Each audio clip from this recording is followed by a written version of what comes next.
portion of this meeting to order at 5:50 or at 5:30. I don't think anybody heard me. We're going to go ahead and call the meeting to order here at 5:30. I will turn the meeting over to Rich Eifeles from CT Consultants to go ahead and present this evening. We have a PowerPoint presentation that's actually going to be able to be seen tonight, so thank you for that. So I'll probably have some comments afterwards, but right now I'll turn it over to Rich Eifeles from CT Consultants. Okay. Thank you, Mayor. Good evening, Council, and the audience.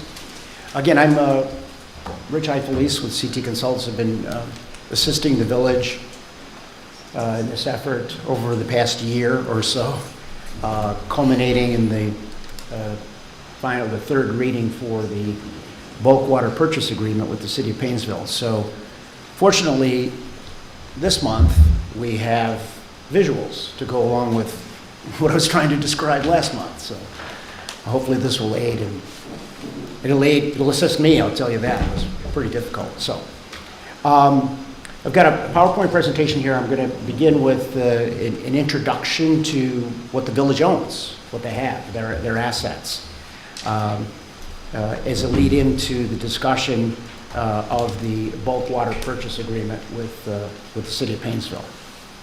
So let me begin with the existing water plant that sits on your Lake Erie shoreline. This is a Google Earth view of the plant.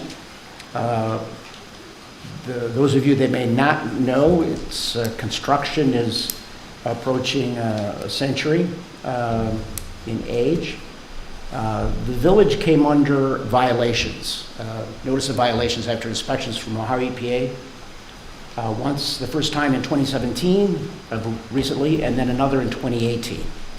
Those violations were now, in the past year, being addressed by the village. That resulted in capital improvement projects with total engineering of close to $400,000 of improvements. So that's the situation at the plant that is currently under construction. However, given the potential of the village decommissioning and eliminating the plant and purchasing bulk water from Painesville, we communicated that with Ohio EPA, who then gave us a partial release, if you will, of the violations until an agreement is finalized. In other words, potential fines and the canceling of the current contract is available to the village to save that cost and the potential fines should this culminate in the purchase of bulk water from Painesville. In addition to that, this next slide represents just a schematic, if you will, and that my cursor follows that blue line, is the raw water intake line that is about 16-inch in diameter that traverses from the treatment plant. This is the raw water that comes from the lake for treatment. It, as you can see, goes under the Grand River. The next slide is another schematic that, what drawings I could find. The plant is represented here where the circle is at the northernmost point here on the map. And the raw water intake line goes northwest, and off the lakeshore, and the near lakeshore intake, again, circa 1936. The intake structure on this intake has no screening. It's in shallow water, so it has led from time to time with sand depth intrusion into the raw water line that causes significant difficulties in operations. The village commissioned a study a couple of years ago, and the recommendation to mitigate the problem with the intake should you maintain your water treatment plant is to extend that raw water line out into the lake approximately 3,000 feet for a cost a couple of years ago of $7 million. So that's another item of capital improvement that would face the village with continuing operations of their plant. The other shown here in red is a location of your water tower, your existing water tank on Orchard Street. And this slide represents, again, 1935 vintage, your 200,000 gallons of storage, approximately 125 feet high, that exists on Orchard Street. I oftentimes get questioned about the purpose of an elevated tank, and I'd like to provide the information for your information. So, the tank being elevated is designed to ensure that we're always having hydrostatic pressure driven by gravity that forces the water down through the system. It ensures a steady flow of water during high demand periods during fire flow and during power failure, so ensuring supply of water during those periods of times. The other big advantage of storage is to reduce the cost of operations at the plant. In other words, without storage, the pumps at the plant would have to pump finished water 24/7 into a closed system, if you will, and keep pumping to keep it pressurized and keep delivering water. But obviously, as we know, water demands in the morning are peaked, and during the day they are reduced, and then they peak again in the evening after a workday. So what storage does is helps to balance that supply and delivery of water to reduce the cost of pumping and makes more efficient operations at the plant. So that's your existing storage tank.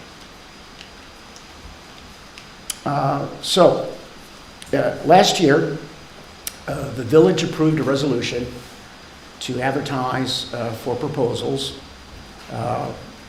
with 3 possible outcomes, one being the sale of the entire system, including the treatment plant, including the demolition of the plant, and or purchasing bulk water from suppliers. The village received responses, as noted there in my slide, from Lake County Utilities Department, Aqua Ohio, for those of you who don't know, is a private water company, and the city of Paynesville. We did a significant amount of due diligence reviewing the proposals, the costs, options, and alternatives, and the recommendation came to enter into an agreement with the city of Paynesville for the purchase of bulk water. And that's, I think, is going to become evident as we go through this presentation. So highlights from the terms of the bulk water agreement are presented in this slide. Beginning with the green hexagon. It's a hexagon, right? It's a hexagon. The green hexagons, Paynesville City has agreed to apply the same rate increase to the village only when their rates are increased inside their own borders. So that was a negotiated item that the village offered and the city agreed to. They also indicate on the bottom right-hand corner that they do not foresee any further increases for a number of years. However, they do have already, for the next 2 years, 5% rate increases on their books for their customers, for their residents. So that is part of we are subject to Paynesville's rate structure. The indication that Paynesville City does not foresee further increases for a number of years obviously does come from the fact the benefit of the village becoming a customer, a bulk water customer, results in only really an incremental increase in operations on their side. So they're getting some good revenue without a corresponding major increase in cost. The initial rate is $3.57 per 100 cubic feet, and I know that might sound foreign to you, but it is 50 cents higher than their inside rate. Surcharges outside a corporate boundary is not unusual. Sometimes surcharges are anywhere from 25 to 33 to 50%.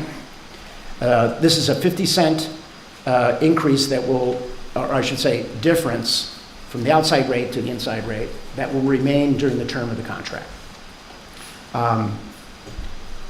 The other figures noted here is the confidence that entering into an agreement with Paynesville that they have capacity to provide water. They have a treatment plant capacity of 7.5 million gallons per day, and they're only producing a little over 3. The village's current water use, noted there in the middle in the purple hexagon, is only 235,000 gallons a day, not even 250,000 gallons a day on an average day. The agreement, however, we negotiated was for the city to provide up to 500,000 gallons a day on a max day. But again, they have a significant amount of capacity available, treatment capacity to sell. What does this mean for the residents of the village? By entering into this agreement, the village will retain the ownership, the operation, and the maintenance of the entire system. That includes the water lines and the hydrants and the water tower. So this agreement is only for the purchase of bulk water from the city of Paynesville. That line, you'll see in another exhibit here on another slide, is delivered to the village at Richmond Street. What this agreement does do is permit the village to decommission and demolish the water treatment plant that sits on the lake shore. So Fairport Harbor will continue to be responsible for directly billing all individual customers. You'll see no change if this agreement is adopted. One of the questions I think might come up is cost. Obviously, it's cost. We talk about the $357 per 100 cubic feet, and what I thought might be, I know it's difficult to see there, what might be useful for understanding is what is the residential water rates historically. So this is a publication from the Ohio EPA on an average annual basis of what it costs for water if you were using approximately 1,000 cubic feet a month. I'll read these figures here. In the far right, again, annual cost of water on the far right, that's the year 2008. So this survey runs from 2008 to 2019, so it gives you a good history. So in 2008, the village's cost of water for, again, an average customer using 1,000 cubic feet a month was $511. As I scroll across to the left, the figures escalate to maybe 575, 500, 500. Again, this is based on data that was available to them by the village. Until 2016, the cost of water escalated to $690, and then $841 in 2017. What I can't explain is the reduction in 2019 to $521. But basically, we've seen increases, not significant, but gradual increases over time. In comparison to Paynesville's rates over the same time period, when you begin with 2008, again, using the same parameters, 1,000 cubic feet per month, the annual cost in 2008 to the city of Paynesville customer was only $287. As you able to read across from right to left, it escalates gradually, $324 in 2014 to $420 in 2019. What this, I think, represents to the city, to the village, and to me, is their management. Their management seems to be doing a good job with maintaining the water system at reasonable rates and at reasonable increases over time. So as a result of this collaboration, this regionalization by decommissioning and eliminating your treatment plant and purchasing bulk water, the village becomes eligible for funding favorably from Ohio EPA. So last March, with this potential outcome, we submitted on behalf of the village, and we were able to successfully obtain a grant for 50% of all the construction costs associated with improvements that the village wishes to undertake in conjunction with the elimination of the plant and connection to Paynesville. 50% is not all of it, but it includes debt financing favorably at 0%, with the village able to select their own terms for that debt financing. The projects then, as a result of this regionalization, include the 4 that are listed there, each of which I'll describe in further detail here. The most significant you'll see obviously is the water tower, a replacement of your 90-year-old structure on Orchard Street. The Orchard Street volume is substandard. It is not per guidelines per EPA in terms of volume, and as in some disrepair. The pressure regulating vault will allow the water to flow from Paynesville to Fairport Harbor. It's pressure regulated because the pressures on the Paynesville side is upwards of 50 pounds per square inch higher than the village side. So we carefully designed that. The plans for that are actually completed. The other two projects include as I mentioned before, the demolition of the water treatment plant and a secondary connection. As I mentioned last month, the secondary connection is advised by EPA. It's not a mandate. So we did explore it, and we tried to see if we can get a secondary connection as a result, as a product of this program. So this next slide here represents the overall financing and what the indebtedness that the village possibly could look at under this proposed scenario of completing all the projects. In completing all the projects and considering what is left for the village local share after the 50% grant results in an annual debt, if the village chooses 40 years of $68,000 and change as the annual debt. There are other options available to the village to consider in increments of 5 years. And then there are potential other sources. I list there the American Resource Protection Act from the federal government, the potential of securing some funds to offset the local share is an option for the village to consider. This represents the $4.86 million plus the incidentals, the planning loan and the general plan represent the project costs in total that is planned for. It doesn't mean we're executing all of them. As I mentioned, the secondary connection is and needs to be analyzed a little bit closer. And then reducing it by what we call the principal forgiveness. It's basically a grant. It's their term of a grant, but it's called forgiving the principal of up to $2.21 million. It's 2.2. It's not 50% of the 4.8 because all of the 4.8 is not eligible. I won't go into the weeds on that, but it's just it's 4.4 was eligible, so 50% of that is the 2.2 that we have eligible for a grant award. Beginning with improvements here, this is a location here on the south side of the river, the pressure regulating vault at Richmond Road. Just to indicate, there is an existing structure located there, and the reason, one of the benefits here of entering an agreement with Paynesville is that the village and the city already have a physical connection.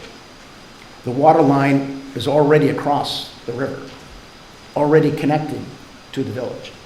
The vault, the structure, will be retrofitted with pressure regulating valves, as I mentioned, because we've got to regulate the difference in pressure, and then a master meter for building purposes. So that structure already exists. It's owned by the city of Paynesville, and with their permission, we're executing the improvements in the vault to complete a safe delivery of water to the village. Going back to the water plant, I took a Google Earth image. Here, my cursor is gone. There it is. Took a Google Earth image here to kind of show a little bit more of the surrounding area around the plant that's right here in the middle in terms of demolition. Again, given the age of the structure, one of the first tasks is to assess the structure for the presence of lead in the paint and asbestos, any hazardous material would have to be abated before demolition. So that's part of the project costs, if you will, in that. But I just magnified this to show the proximity of the lakefront, the beach, parking, and the amenities around here that open up with the demolition of that plant. Next is the water towers, right next door here. So this is the service department yard sitting directly north, yeah, over there. And this schematic layout is for the water tower that is being proposed to replace the one that's on Orchard Street. It's just showing it in plan view. The blue line representing the water line coming to the tower. This is an overflow structure. Obviously, the river's in this direction over here. So that's the proposed layout here off of East Street, again, adjacent to this facility, adjacent to the senior center. It would be approximately there it is, 250,000 gallons in volume and 150 feet in elevation from grade. Proposing a rather simple design. I'm showing a representative schematic design of what we call a water spheroid. The schematic on the left shows the internal piping inside a water spheroid tank. The bowl, if you will, is the effective volume, and it's designed at an elevation to provide the same pressure you have today. No change. We're assured of that because the village commissioned a computer hydraulic model, which we completed. We have simulated the water system through the use of software by measuring the pressures at various points in the village. So they have a great planning tool to not only make sure this is going to work at the right elevation, but for future improvements and future on their system. Again, the village is going to maintain ownership of the system. So the model provides for that. So this is just a representative idea of what a spheroid looks like. Here's another example of that. I believe this is from Michigan. This photograph on the right is a tank from Michigan. But again, a spheroid type structure. As you can see here, the decal of the community or logo of the community is put on the face of the tank. So it's going to be quite visible. When you think of it at this location, communities take options. Sometimes they take liberty with what they want on the tank, such as what they do here in Florida. So this is an actual tank. There or maybe this was Georgia. That's a peach. Maybe this is Georgia, not Florida. So there have been some innovative designs on elevated tanks. The last major project is as I mentioned before, a secondary water connection. We'll have a primary water connection, which we already have. Once we improve the vault, it'll be effective and safe at Richmond Street. On St. Clair, in coordinating with the city of Painesville, we have the option to consider a secondary connection to the city. Again, it provides an added measure of safety for the village, as recommended in the guideline from Ohio EPA. There's a balance to that because you are going to have ample finished storage up in the system, 250,000 gallons. So under emergencies, you do have all that storage. And that storage will accommodate more than 24 hours worth of water supply. Again, fairly typical following EPA design criteria. And that concludes what I have to present as an overview of the agreement and the improvements that we have. Mayor? Thanks, Rich.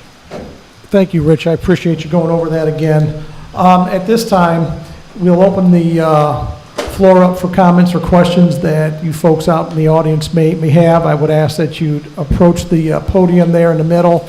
Just state your name and address for the record and ask a question. No, you don't get to raise your hand, Karen. You get to come to the middle, state your name.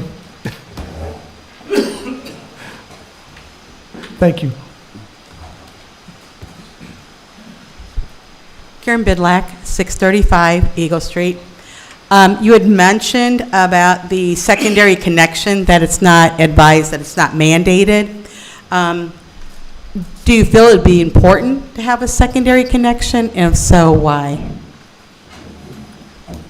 The secondary connection is a guideline recommended by Ohio EPA for any public water system so that there's always a backup for emergency purposes.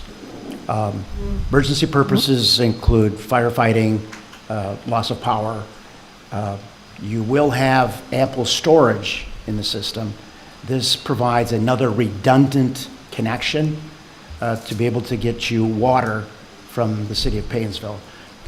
What it does is if there's a collapse of the bridge at Richmond, say that water main collapses, you can draw water from the other source. So if the water line were to, the primary connection were to fail, break, be corrupted, this provides a redundant connection. And you had mentioned about the water tower. You'd given the height and the footage. What is the width of the golf ball, whatever you want to call it? What is the width on that, the diameter? The width? Yeah, I mean, it hasn't been. Because you've got your. Yeah, it hasn't been designed. Oh, so you can. Yeah, I mean, if I had to guess, it's probably like 50 feet, something like that. 50 feet, so the area has to support that. Okay. Yes. On that tower, and excuse me if I ask this question, because I'm just kind of like trying to wrap my head around this. When you when you have the tower line in, do you have water coming from the river into, how do you get the water into the tower? So we're going to buy water from Paynesville. The water line, it comes across Richmond Street. It will feed the village's entire system and fill the tank. Oh, okay, so that's where all the water will be drawn into. So we completed a hydraulic model. We Okay. provided the pressure the village needs to Paynesville, and they can deliver that water to this elevation in this tank. Got you. Okay. But because you were talking about Grand River and by Richmond Street, and there's going to be a line there going from. There's already a water line leading to East Street. No, the water line for East Street connects to the water system. There needs to be an emergency overflow. That's just a discharge from the tank. Emergency overflow to Gotcha. the river. Yeah. All right. Thank Yeah, you. sure. Thanks, Karen.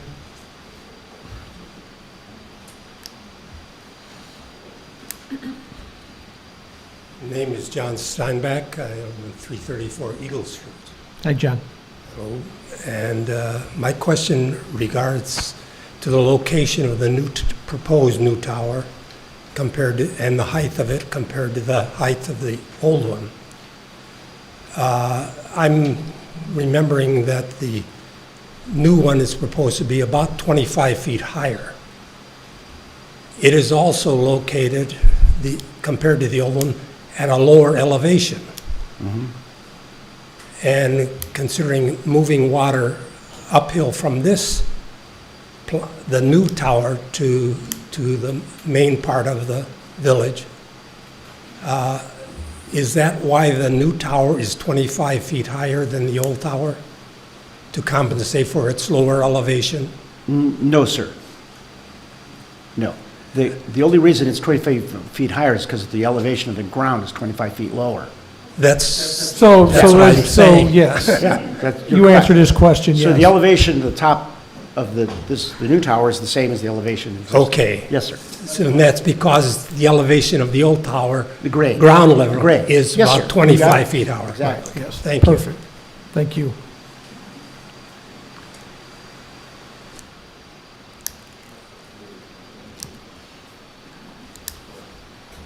Anna Call, 402 East Street.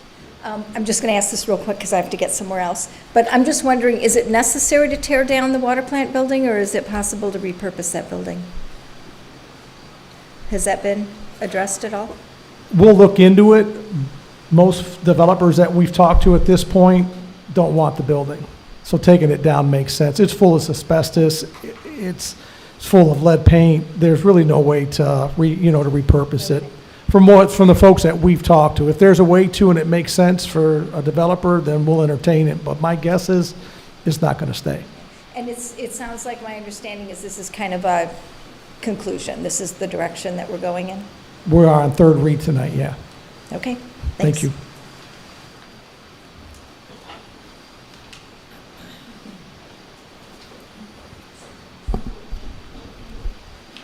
Carla Rebozzi, 501 New 4th Street. My question is, what's the timeline? If this is approved tonight's third reading, when will this all start and when could it be done? Thank you. So let me take a stab. Go ahead. So the vault work is already kind of ongoing. We've done the engineering on that. We've actually purchased the valves. It's a supply chain issue. If the pressure regulator reducers were in stock and ready to be installed, if we approve this tonight, theoretically, we could buy bulk water from Painesville tomorrow. Realistically, we're probably looking more like maybe second quarter, third quarter of next year at the earliest. But if we could get online sooner, we probably would. Anything to add, Rich? Yes, Mayor, That's about it. actually, bidding climates looks favorable. We may be able to get that done by first quarter, but Right. we have to bid the project. It's got to be, Sure. even to do the vault.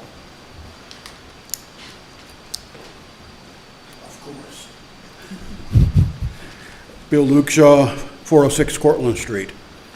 First question, how old is the Painesville plant? I don't know.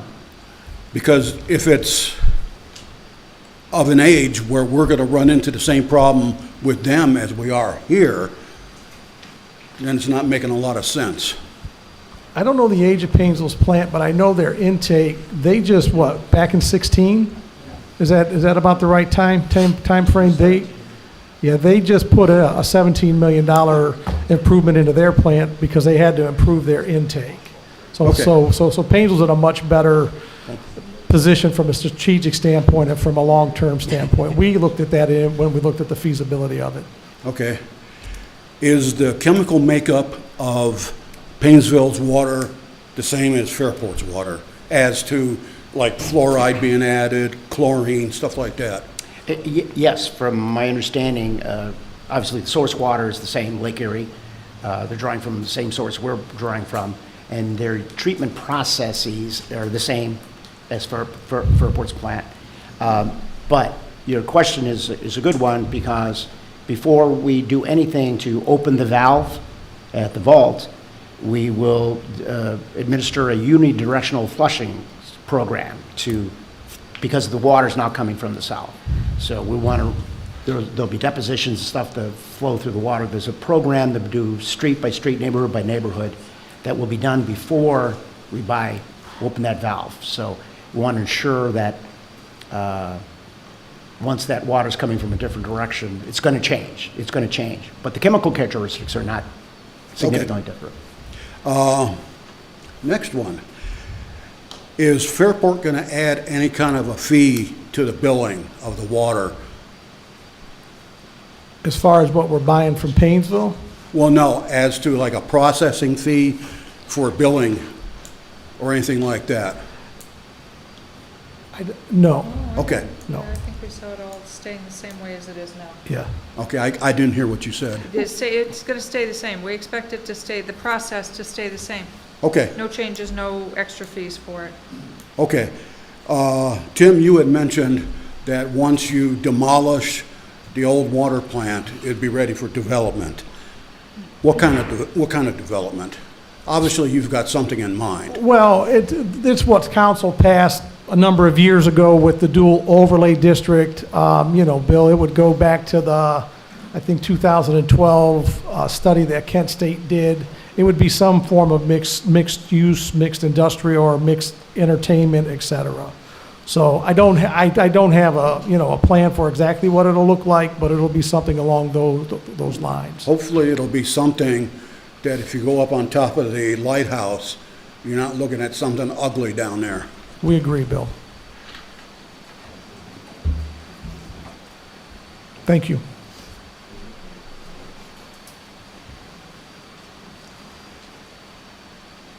We got 20 minutes till the next meeting, so if you guys got questions, ask them now.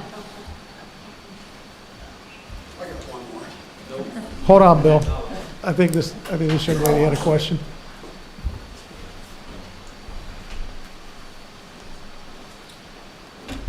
Nan Norton, 656 Second Street, Unit 2.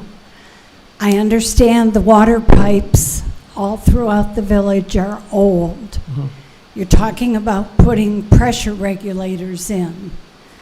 I understand how they work. They're not 100%. When and how will we replace those aging water pipes? First of all, relative to the pressure regulating valve, that is to regulate the pressure from Painesville. Right.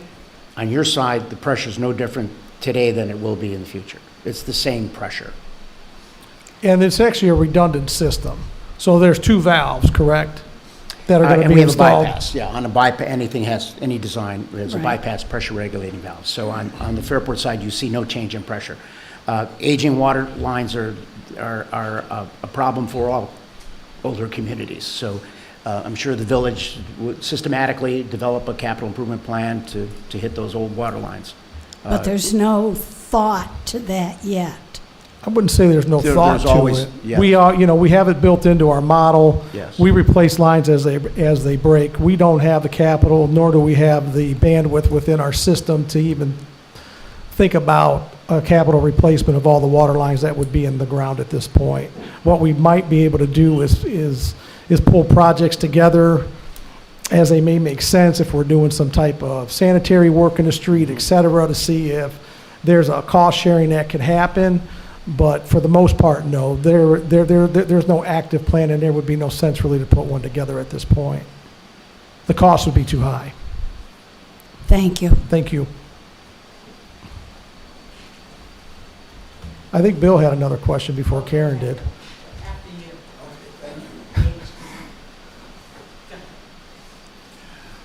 Okay, the river down from Richmond Street to St. Clair Street has a habit, if we get a lot of snow, that part of the river floods. Is that a concern for the water tower down there? No, it shouldn't be. We're outside the floodplain down there with the tower. Okay. Good question. Thank you.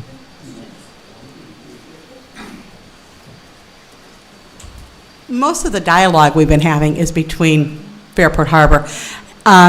Will there be a point once you make your decision that we'll have an opportunity to speak with Painesville and address any concerns we have with them and how they do it? Or is this all just Fairport Harbor's decision and we just speak with you? I would say you're free to go speak to Painesville anytime you'd like. They have council meetings as well. They just passed their resolution last night. But I would say for the most part, you probably want to direct your questions to us because we're still going to be your purveyor of water. All we're doing is buying on a master meter from them. Okay, so when you engage in you have to do a contract with them, right? That's already in the legislation. Okay. That's what so- we're voting on tonight. Oh, right, okay. Yeah, and I heard they did their third reading this week, so. Yes. Okay, great, thank you. Thank you.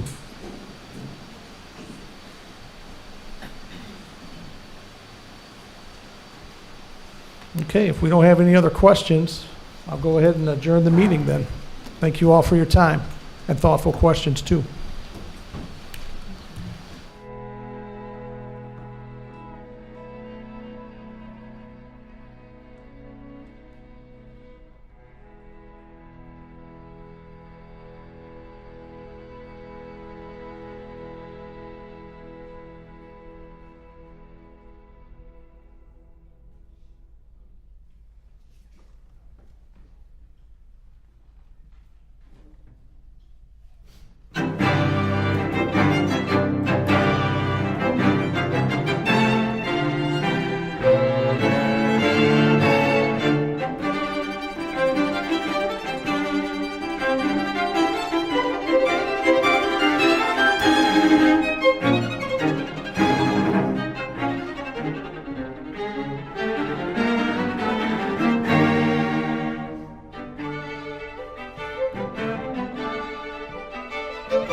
I'm going to go ahead and call the regular council meeting to order. Sorry, guys. Chief Coran, will you lead us in a pledge? I pledge allegiance to the flag of the United States of America, to the republic for which it stands, one nation, under God, indivisible, with liberty and justice for all. May I have a roll call? Shaver? Here. Saracy? Here. Heights? Here. McKinney? Here. Backnick? Here. Thank you. Mr. Bertone is not here, will not be here.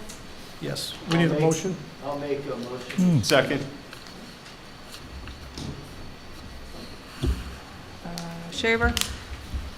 Aye. Saracy? Aye. Heights? Aye. McKinney? Aye. Backnick? Aye. Thank you. I only need a motion by council. I want to move items 6, 7, and 8. That's Resolution 2022-66, 68, and 69. I'm going to move those up underneath my line items. Those are going to be resolutions and then the swearing in of the officers that are here, so we can get those folks out of here this evening. I'll make a motion. Second.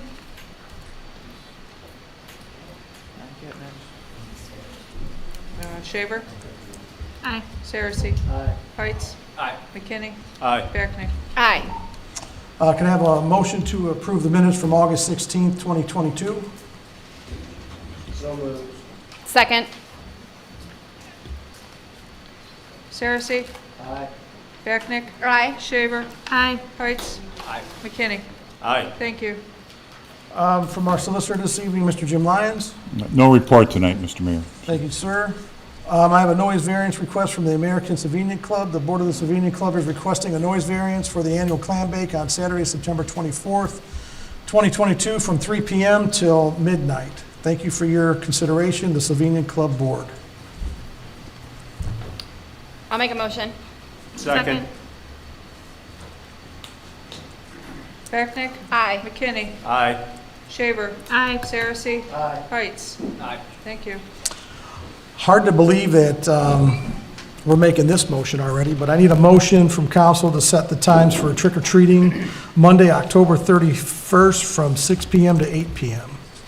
So moved. Second.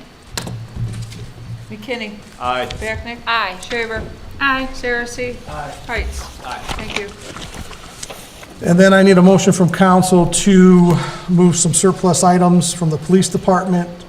2009 Ford Crown Victoria Police Interceptor, a 2014 Dodge Charger, 10 Motorola P25 radios, 1 Motorola 6-bay charger, 3 Datalux mobile computers. These are old Windows 7 machines, a K9 in-car cage system, and K9 training bite protective gear and accessories.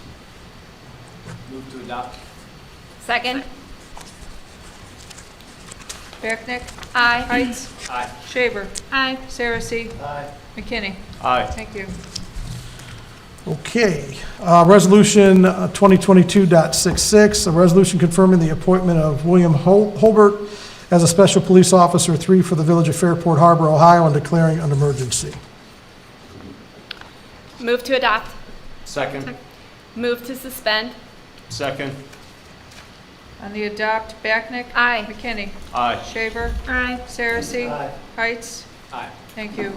Suspend, Backnick? Aye. McKinney? Aye. Shaver? Aye. Saracy? Aye. Heights? Aye. Thank you. William?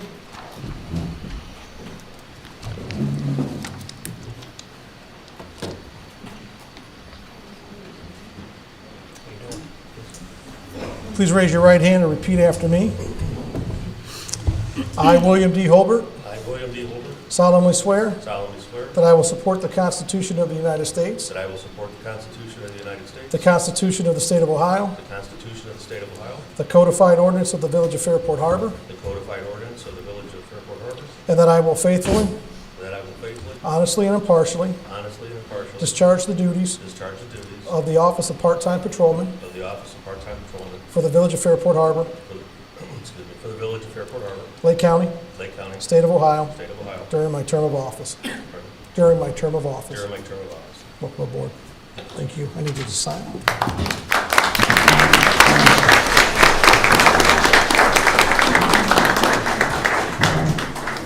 Shake a few hands. Shake a few hands. Any way you want to start? We need some signatures. Great.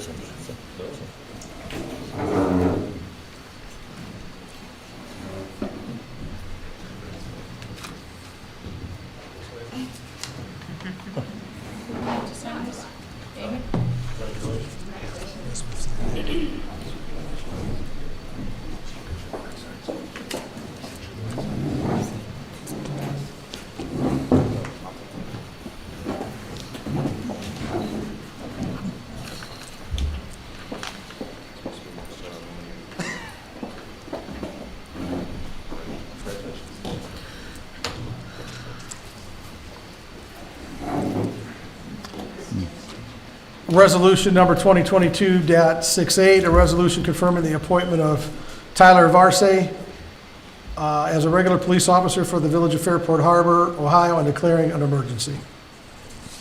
Move to adopt. Second. Move to suspend. Second.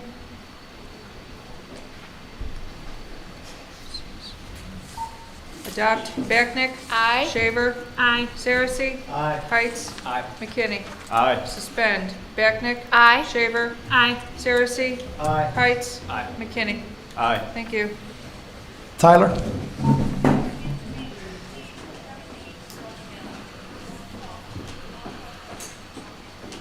Please raise your right hand and repeat after me. I, Tyler J. Varse, I, Tyler J. Barcy, solemnly swear that I will support the Constitution of the United States, solemnly swear that I will support the Constitution of the United States, the Constitution of the State of Ohio, the Constitution of the State of Ohio, the codified ordinances the codified ordinances of the Village of Fairport Harbor, of the Village of Fairport Harbor, and that I will and that I will faithfully, faithfully, honestly, and impartially honestly, and impartially discharge the duties discharge the duties of the office of the office of full-time patrolman of full-time patrolman for the Village of Fairport Harbor, for the Village of Fairport Harbor, Lake County, Lake County, State of Ohio, State of Ohio, during my term of office. during my term of Welcome. office.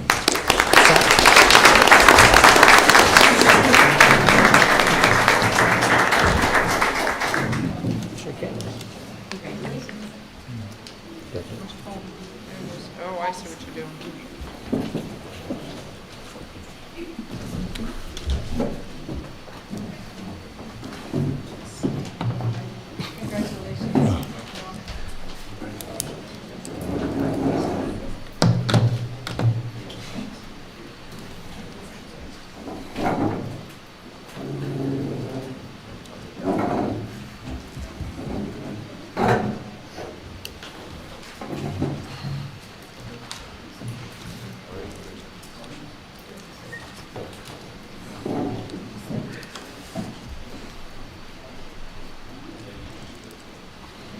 Okay, Resolution 2022.69, a resolution confirming the appointment of Chase Sedovy as a regular police officer for the Village of Fairport Harbor, Ohio, and declaring an emergency. Move to adopt. Second. Move to suspend the rules. Second. Adopt. Heights. Aye. Bachnick. Aye. Shaver. Aye. Saracen. Aye. McKinney. Aye. Suspend. Heights. Aye. Bachnick. Aye. Shaver. Aye. Saracen. Aye. McKinney. Aye. Thank you. Chase?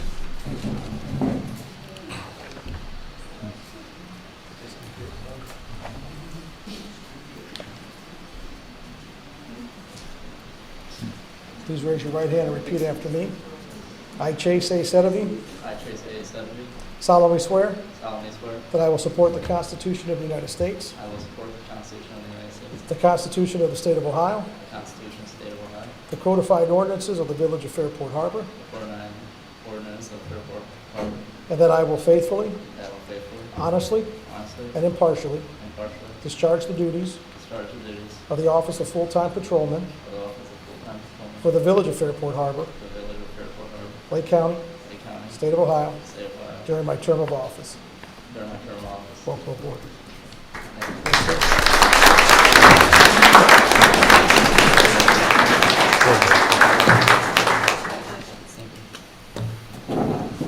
Thank you.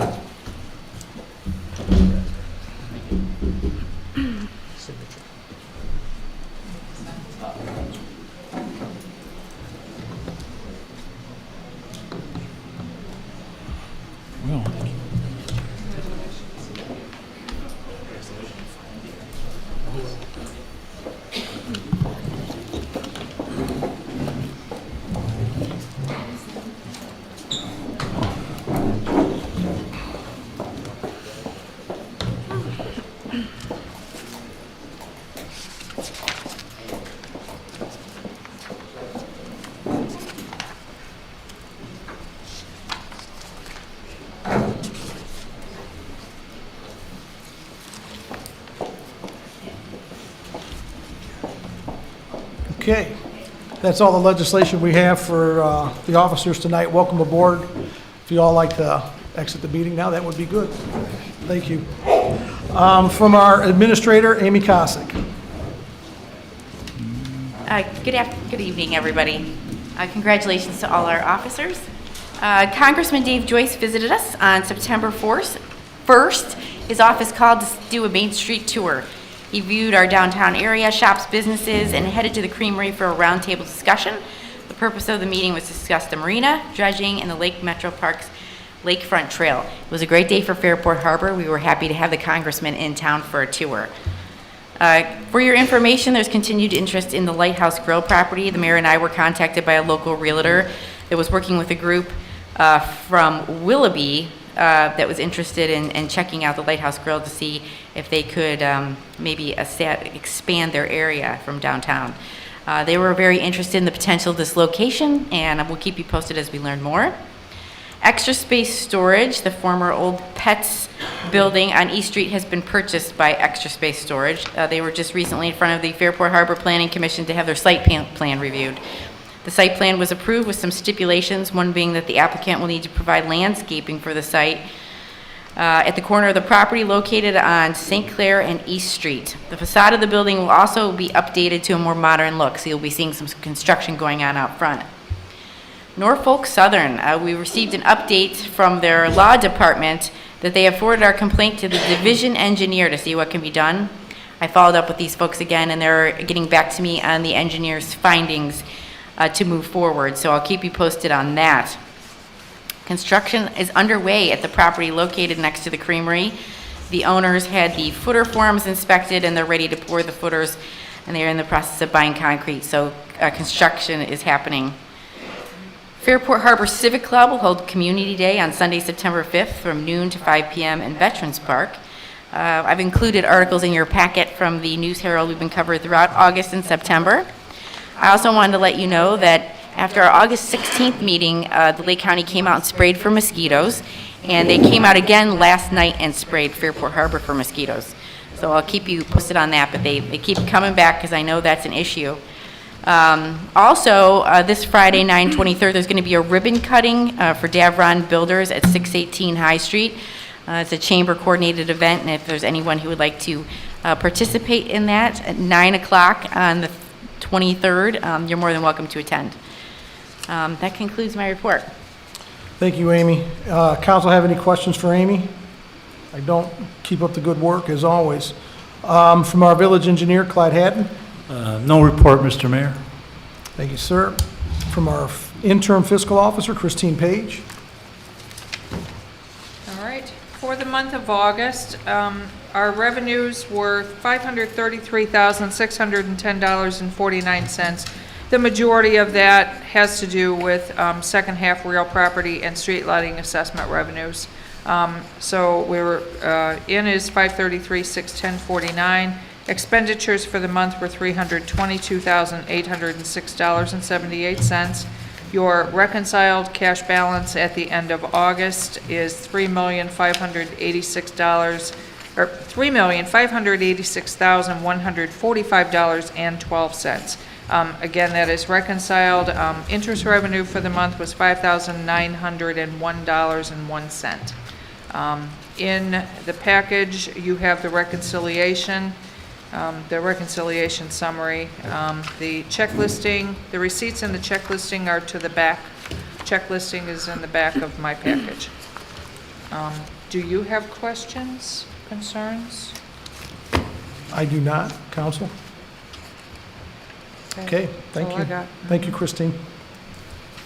Old business, I think we already did the motion to amend the ordinance, correct? At the Yes. last meeting? Did So we? No, just, no, we I didn't. don't have it. 2253 authorizing. I think Painesville did it at the meeting 2 weeks ago. right, But- it was for the 50 cents, right? Correct. I thought we made that motion. We didn't make it officially at the last meeting, so we added it to the agenda for today. Okay, so then I need a motion then to amend ordinance 2022-53. Move to adopt. Second. Move to suspend. Second. On the move to adopt, or motion to adopt, McKinney? Aye. Heights? Aye. Shaver? Aye. Saracen? Aye. Becknick? Aye. On the suspend, McKinney? Aye. Heights? Aye. Shaver? Aye. Saracen? Aye. Becknick? Aye. Thank you. You don't need to. Ordinance 2022-53, and authorizing agreement. Let me read it from here. Resolution authorizing the mayor and the village administrator to enter into an agreement with the city of Painesville to supply potable bulk water to the village and declaring an emergency. Move to adopt. Second. Move to suspend. Second. Adopt McKinney? Well, Aye. suspend first, adopt Suspend second. first, okay. Right. Suspend, McKinney? Aye. Saracen? Aye. Shaver? Aye. Heights? Aye. Becknick? Aye. Move to adopt, McKinney? Aye. Saracen? Aye. Shaver? Aye. Heights? Aye. Becknick? Aye. Thank you. Thank you, council. Thank you. Okay. Safety reports. Mr. Saracen? The reports are in the packet, and I checked with both chiefs, and really don't have any further report. Okay. Thank you. May I have a motion to pay the bills? So moved. Second. Saracen? Aye. Becknick? Aye. Shaver? Aye. Heights? Aye. McKinney? Aye. Thank you. Resolution 2022-62, a resolution accepting the amounts and rates as determined by the Budget Commission and authorizing the necessary tax levies and certifying them to the county auditor. Move to adopt. Second. Move to suspend. Second.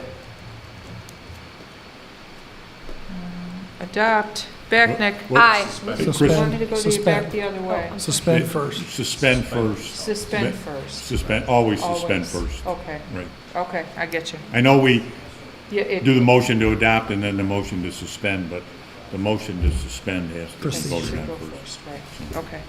Okay, on the suspend, Becknick? Aye. Saracen? Aye. Shaver? Aye. Heights? McKinney? Aye. On the motion to adopt, Becknick? Aye. Saracen? Aye. Shaver? Aye. Heights? Aye. McKinney? Aye. Thank you. Resolution number 2022-63, a resolution appointing Brandon Hazley as a firefighter for the Village of Fairport Harbor, Ohio, and declaring an emergency. Move to adopt. Second. Move to suspend. Second. Suspend, Saracen? Aye. Heights? Aye. Shaver? Aye. McKinney? Aye. Becknick? Aye. Adopt, Saracen? Aye. Heights? Aye. Shaver? Aye. Lost it. McKinney? Aye. Becknick? Aye. Thank you. Resolution number 2022-64, a resolution appointing Scott Mullen as a firefighter 3 for the Village of Fairport Harbor, Ohio, and declaring an emergency. Move to adopt. Second. Move to suspend. Second. Suspend, Becknick? Aye. McKinney? Aye. Shaver? Aye. Saracen? Aye. Heights? Aye. Adopt, Becknick? Aye. McKinney? Aye. Shaver? Aye. Saracen? Aye. Heights? Aye. Thank you.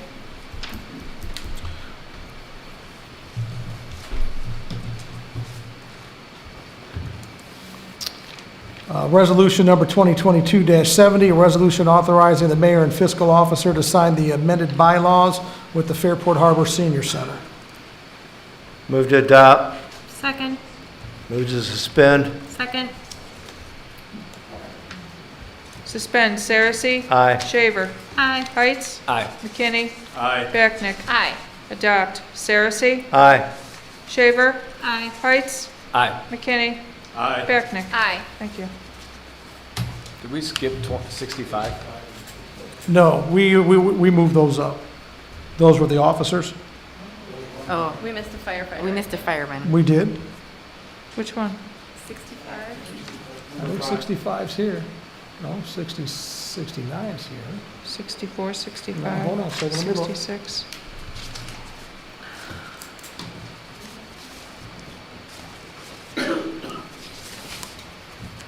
I've got them all.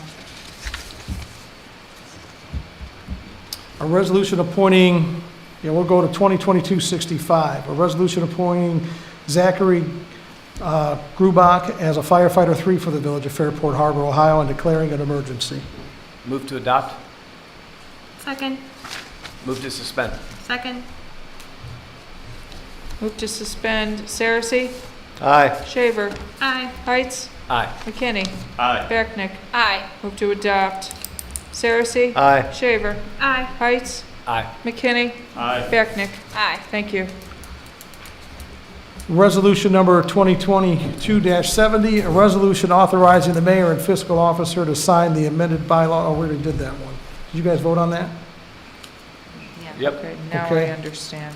So Okay. now we're on 71? Yes. Yes. Okay. Resolution 2022-71, a resolution to amend the official certificate of estimated resources and amend permanent appropriations and declaring an emergency. Move to adopt. Second. Move to suspend. Second. Suspend. Saracy? Aye. Heights? Aye. Shaver? Aye. McKinney? Aye. Becknick? Aye. Adopt. Saracy? Aye. Heights? Aye. Shaver? Aye. McKinney? Aye. Becknick? Aye. Resolution 2022-72, a resolution authorizing the mayor and the administrator to enter into agreements with CT Consultants Incorporated for 4 separate projects related to the Fairport Harbor water distribution system and declaring an emergency. Move to adopt. Second. Move to suspend. Second. Suspend. McKinney? Aye. Heights? Aye. Shaver? Aye. Saracy? Aye. Becknick? Aye. Adopt. McKinney? Aye. Heights? Aye. Shaver? Aye. Saracy? Aye. Becknick? Aye. Thank you. Resolution 2022-73, a resolution disbanding the police K-9 unit and authorizing former Officer Sharp to purchase SID for the sum of $1 pursuant to Ohio Revised Code Section 9.62. Before council votes, just to bring the public up to date,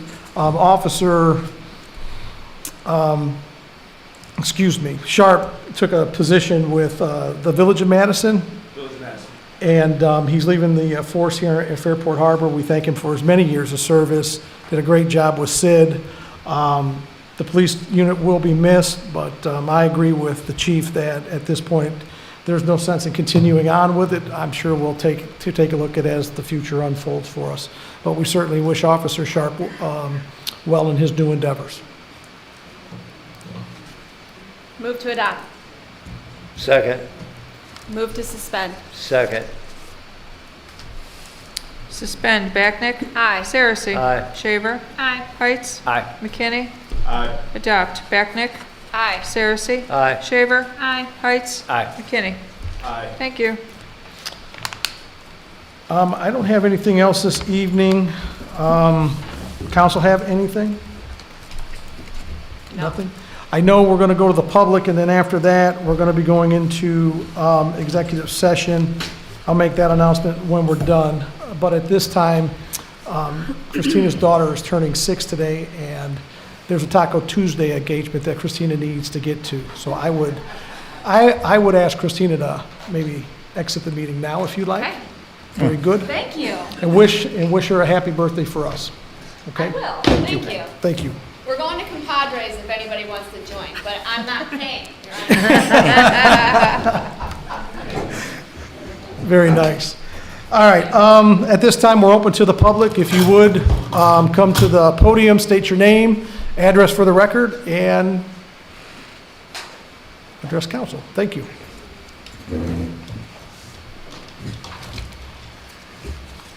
Good evening, council. Mr. Mayor, my name is Tom Fazekas.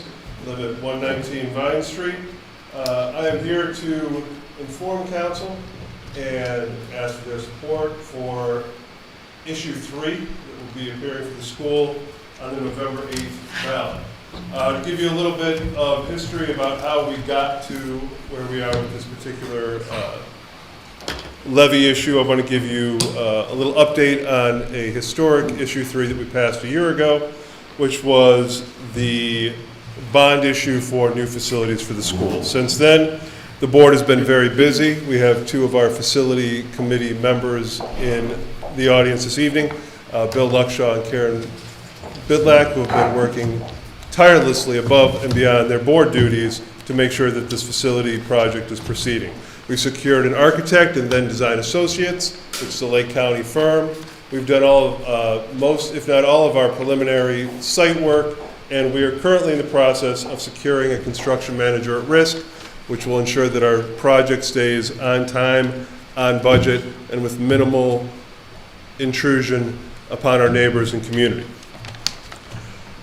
Now, during this process of soliciting and campaigning for this bond last year, one of the questions that came up quite frequently was when would be the next levy ask for the schools. So community members wanting to make sure that they're financially planning wanted to know when we would be going back to the community and asking for funds. The board decided to wait to see what the results of our bond issue was before making a decision, and we're thrilled to see an overwhelming 70% support of our facilities, meaning that our community was committed to keeping an independent school district within our borders. So then the question became, what do we do as far as the levies are concerned? Doing our research, we knew they were there, two emergency levies that were passed in the early 2000s, one of which is 7.6 mils, the other 5.74 mils, both generating $750,000 annually for the school district. We looked at what we could do with those, and in that research we came across a relatively new Ohio Revised Code option of a combination or a substitute levy, and we decided to pursue that. What we were able to do by pursuing a substitute levy and combining these two emergency levies is not only make it one ballot issue that we are not coming back year after year as an ask for, but probably most importantly, we are able to reduce the millage ask that we are asking for our community. So we've been saying in our meetings that this is not just a renewal, but this is a reduction of 1.5 mils. What that would represent for a house worth about $100,000 is looking at about a $35 a year savings, and that would begin immediately with passage of this levy issue. We do feel that, pull this up real quick. The nice thing about this, not only for the taxpayers, it does provide some tax relief, but for the district, it allows us to do long-term financial planning and make sure that we have the staffing and resources necessary to be successful. Well, it's important to remember that as we look at this levy and we have these conversations, and this is just the beginning as far as our levy campaign is concerned leading up to November 8th, one of the questions we do anticipate, and is important to remember, that while the district is fortunate to receive more than our share from the state of Columbus as far as those tax dollars for the facility, it's important to remember that those government dollars do not transition. So facility dollars cannot be used for operational costs.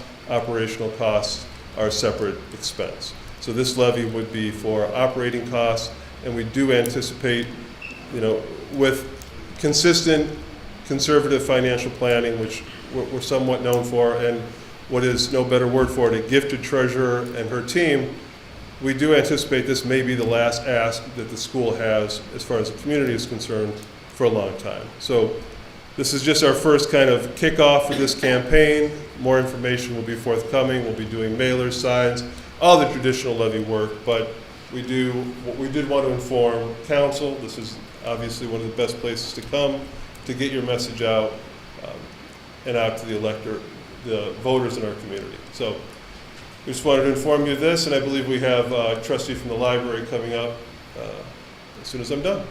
So thank you very much. Thank you, Mr. Fazekas. If you have any additional questions, anyone from the board will be available. I don't have any questions. I just want to comment and thank you and your board and the administration of the school. It always amazes me the way this village, whether it be for its services for police and fire, road, or for our schools, we find a way to do it here. We find a way to keep it here. It's not by accident.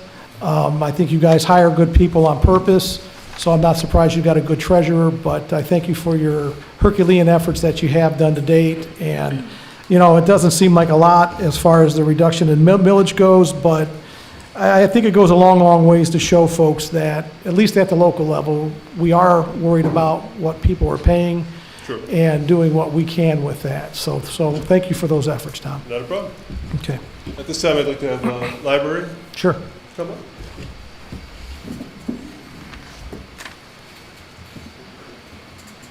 Good evening, Mr. Mayor, members of the council. My name is Jim Gutowski. I live at 1201 Plum Street. I've been a resident of Fairport now for about 19 years. I'm also the vice chair of the Board of Trustees for the Fairport Harbor Public Library.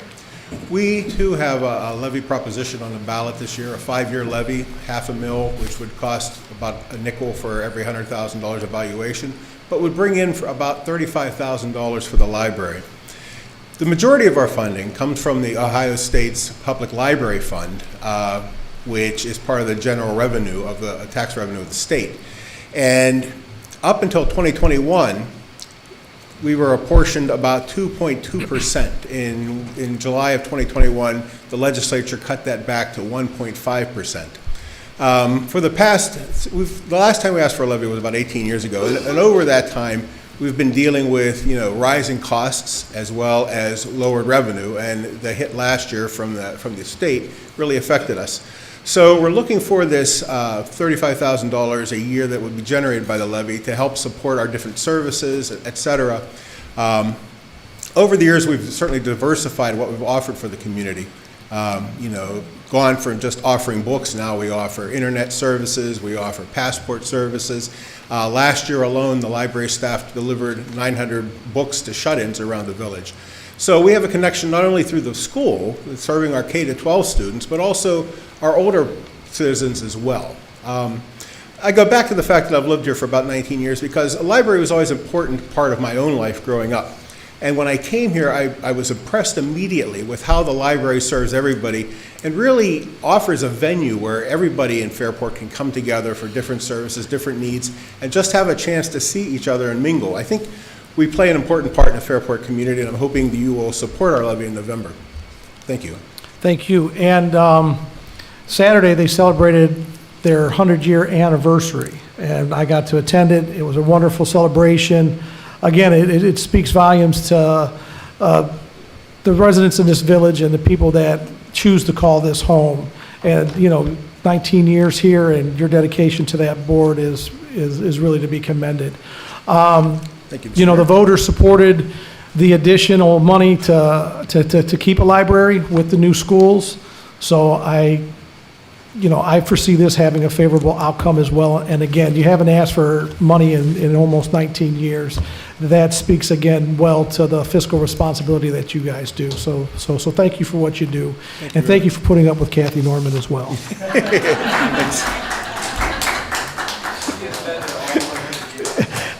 Kathy may have been.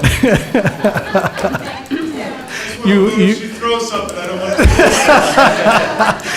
I only took my shot because she was far enough in the back. Is there anything else from the public this evening? Yes, sir. Mr. Luckshaw. Last year, we had couple bad snowstorms. Yes, sir. And I noticed that the sidewalk plow was not run. Is it going to be run this year? We still don't have a sidewalk plow. We are actively trying to figure out a plan for it, but Bill, it hasn't got much better than it did last year at this time. So I don't have an answer yet. I still don't. Sorry. Okay, well, you're spending all this money on these different projects. Surely you can spend a couple thousand on a new plow. If it was a couple thousand, Bill, I'd buy it. If you could find one for me. Okay.